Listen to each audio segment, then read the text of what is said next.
Hello, welcome back to Hobbit-Sized readings of The Hobbit, narrated by yours truly, Gregory Jean Conrad. Today we continue reading J.R.R. Tolkien's preliminary masterpiece, The Hobbit, with Chapter 10, A Warm Welcome, Part 1. The day grew lighter and warmer as they floated along. After a while the river rounded a steep shoulder of land that came down upon their left. Under its rocky feet, like an inland cliff, the deepest stream had flowed, lapping and bubbling. Suddenly the cliff fell away, the shore sank, the trees ended. Then Bilbo saw a sight. The lands opened wide about him, filled with the waters of the river, which broke up and wandered in 100 winding courses, or halted in marshes and pools dotted with isles on every side. But still a strong water flowed on steadily through the midst, and far away, its dark head in a torn cloud, there loomed the mountain, its nearest neighbors to the northeast, and the tumbled land that joined it to them could not be seen. All alone it rose, and it looked across the marshes to the forest. The lonely mountain! Bilbo had come far and through many adventures to see it, and now he did not like the look of it in the least.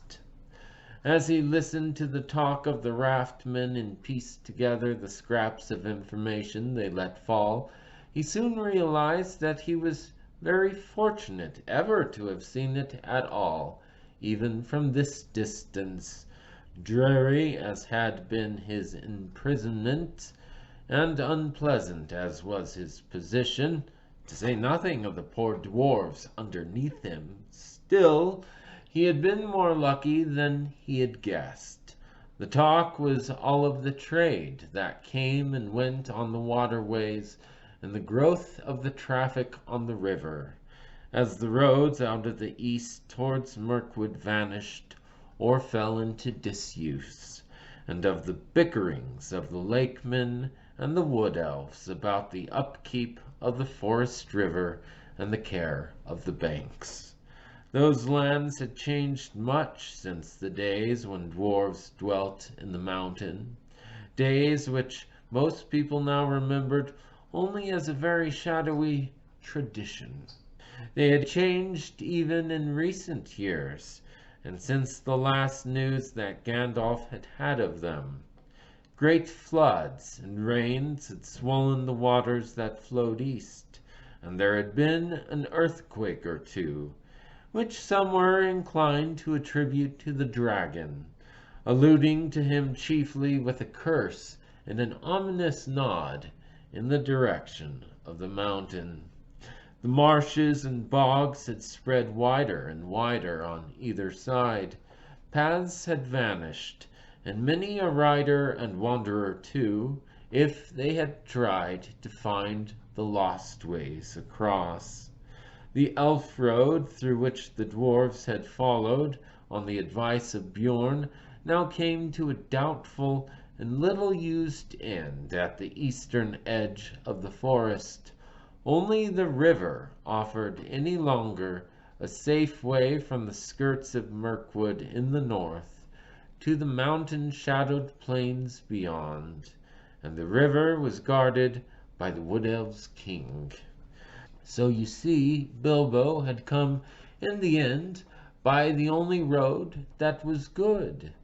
It might have been some comfort to Mr. Baggins shivering on the barrels, if he had known that news of this had reached Gandalf far away, and given him great anxiety, and that he was in fact finishing his other business, which does not come into this tale, and getting ready to come in search of Thorin's company. But Bilbo did not know it. All he knew was that the river seemed to go on and on and on forever, and he was hungry, and had a nasty cold in the nose, and did not like the way the mountain seemed to frown at him and threaten him as it drew ever nearer. After a while, however, the river took a more southerly course, and the mountain receded again. And at last, late in the day, the shores grew rocky. The river gathered all its wandering waters together into a deep and rapid flood, and they swept along at great speed. The sun had set when, turning with another sweep towards the east, the forest river rushed into the long lake. There it had a wide mouth with stony cliff-like gates at either side, whose feet were piled with shingles. The long lake. Bilbo had never imagined that any water that was not the sea could look so big. It was so wide that the opposite shores looked small and far, but it was so long that at its northerly end, which pointed towards the mountain, could not be seen at all. Only from the map did Bilbo know that away up there, where the stars of the Wain were already twinkling, the running river came down into the lake from Dale, and with the forest river filled with deep waters what must once have been a great deep rocky valley. At the southern end, the doubled waters poured out again over high waterfalls and ran away hurriedly to unknown lands. In the still evening air, the noise of the falls could be heard like a distant roar. Not far from the mouth of the forest river was the strange town he heard the elves speak of in the king's cellars. It was not built on the shore, though there were a few huts and buildings there, but right out on the surface of the lake, protected from the swirl of the entering river by a promontory of rock, which formed a calm bay. A great bridge made of wood ran out to where, on huge piles made of forest trees, was built a busy wooden town, not a town of elves, but of men, who still dared to dwell here under the shadow of the distant Dragon Mountain. They still throve on the trade that came up the great river from the south and was carted past the falls to their town. But in the great days of old, when Dale in the north was rich and prosperous, they had been wealthy and powerful, and there had been fleets of boats on the waters, and some were filled with gold, and some with warriors in armor, and there had been wars, and deeds which were now only a legend. The rotting piles of a greater town could still be seen along the shores when the waters sank in a drought.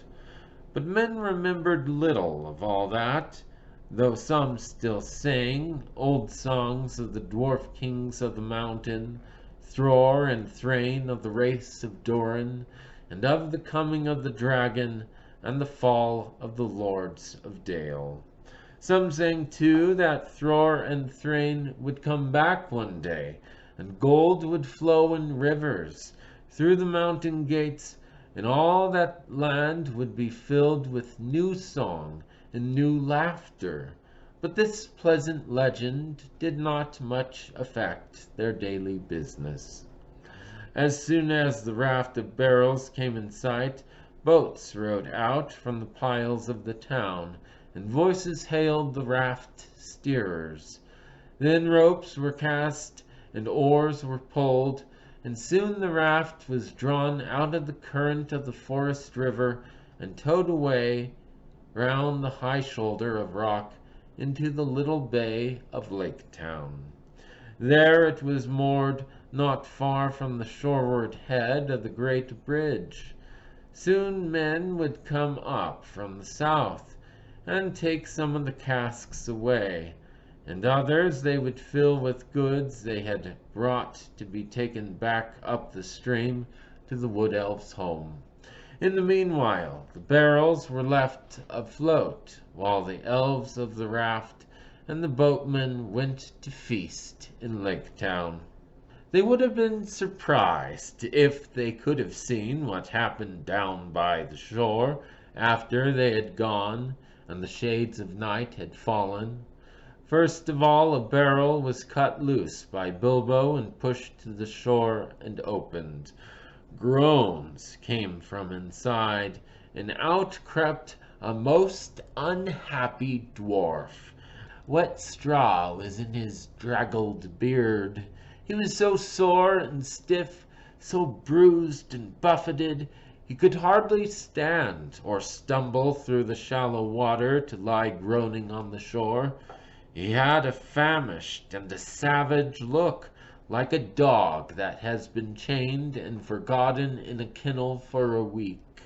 It was Thorin, but you could only have told it by his golden chain, and by the color of his now dirty and tattered sky-blue hood with its tarnished silver tassel. It was some time before he would even be polite to the hobbit. "Well, are you alive or are you dead?" asked Bilbo quite crossly. Perhaps he had forgotten that he had had at least one good meal more than the dwarves, and also the use of his arms and legs, not to speak of a greater allowance of air. "Are you still in prison, or are you free? If you want food, and if you want to go on with this silly adventure, it's yours after all, not mine. You had better slap your arms and rub your legs and try and help me get the others out while there is a chance." Thorin, of course, saw the sense of this, so after a few more groans he got up and helped the hobbit as well as he could. In the darkness, floundering in the cold water, they had a difficult and very nasty job finding which were the right barrels. Knocking outside and calling, only discovered about 6 dwarves that could answer. These were unpacked and helped ashore, where they sat or lay, muttering and moaning. They were so soaked and bruised and cramped that they could hardly yet realize their release, or be properly thankful for it. Dwalin and Balin were 2 of the most unhappy, and it was no good asking them to help. Bifur and Boffer were less knocked about and drier, but they lay down and would do nothing. Fili and Kili, however, who were young for dwarves, and had also been packed more neatly with plenty of straw into smaller casks, came out more or less smiling, with only a bruise or 2 and a stiffness that soon wore off. "I hope I never smell the smell of apples again," said Fili. "My tub was full of it. To smell apples everlastingly when you can scarcely move and are cold and sick with hunger is maddening. I could eat anything in the wide world now for hours on end, but not an apple." With the willing help of Fili and Kili, Thorin and Bilbo at last discovered the remainder of the company and got them out. Poor fat Bombur was asleep, or senseless. Dori, Nori, Ori, Oin, and Gloin were waterlogged and seemed only half alive. They all had to be carried one by one and laid helpless on the shore. "Well, here we are," said Thorin, "and I suppose we ought to thank our stars and Mr. Baggins. I am sure he is right to expect it, though I wish he could have arranged a more comfortable journey. Still, all very much at your service once more, Mr. Baggins. No doubt we shall feel properly grateful when we are fed and recovered. In the meanwhile, what next?" "I suggest Lake Town," said Bilbo. "What else is there?" Nothing else could, of course, be suggested. So leaving the others, Thorin and Fili and Kili and the Hobbit went along the shore to the great bridge. There were guards at the head of it, but they were not keeping very careful watch, for it was so long since there had been any real need. Except for occasional squabbles about river tolls, they were friends with the Wood Elves. Other folk were far away, and some of the younger people in the town openly doubted the existence of any dragon in the mountain, and laughed at the graybeards and gammers who said that they had seen him flying in the sky in their young days. That being so, it is not surprising that the guards were drinking and laughing by a fire in their hut, and did not hear the noise of the unpacking of the dwarves or the footsteps of the 4 scouts. That's it for today. Join us next time as we continue to bring some Tolkienian cheer to your COVID despair. With The Hobbit, Chapter 10, A Warm Welcome, Part 2. Until then, Pelo Nalu Ilais and Galad Gwyn. May the leaves of your life tree never wither. See you soon. Hey, it's me again. Still getting used to doing this, but I keep being reminded of the importance of doing so. And that is to ask you to subscribe to this podcast and to share this podcast and to rate it, hopefully highly, but honestly, and let me know if you have any feedback. We're now almost halfway through the book, and I would just like to share it with a much broader swath of the population, because Tolkienian cheer is not meant to be just tightly held to yourself. It's meant to be shared to all of Middle-earth, even orcs and Balrogs. They might maybe like it. I don't know, but let's give them that chance. So again, thank you for tuning in. Please subscribe, please share, and please rate. See ya soon.